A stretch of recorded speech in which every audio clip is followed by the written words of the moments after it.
DJ Sports.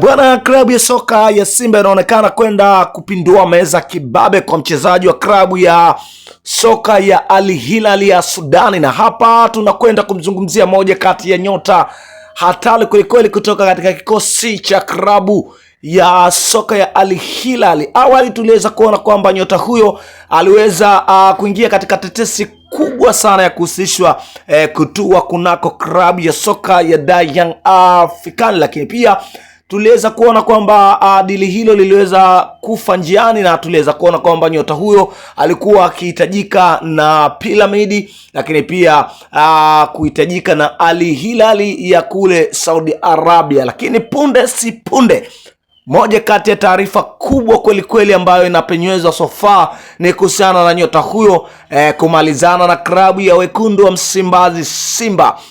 Na hapa tunamzungumzia Jean Claude Giri Mugisha, moja kati ya nyota hatari kweli kutoka katika kikosi cha Al Hilal ya Sudani. Bila shaka ni moja kati ya nyota ambaye so far amekuwa na kiwango bora kweli. Tuliweza kuona kwamba tetesi zilikuwa nyingi kweli, lakini pia tuliweza kuona kwamba mahitaji ya vilabu vingi kweli vilikuwa vikimhitaji nyota huyo, lakini Simba Sports Club wanakwenda kuwa kifua mbele na kupindua meza kibabe, hasa mara baada ya klabu ya soka ya Young Africans kumfuatilia nyota huyo kwa kubwa, lakini kushindwa kumsajili nyota huyo, na hivyo Simba wao wanakwenda kufanya mapinduzi ya hali ya juu kweli na kuipata saini ya nyota huyo. Moja kati ya nyota sofa anatazamiwa kutambulishwa na klabu ya wekundu wa Msimbazi Simba. Hii ni moja kati ya taarifa kubwa kwa hivi sasa, ikiwa inaendelea kupamba kasi katika kona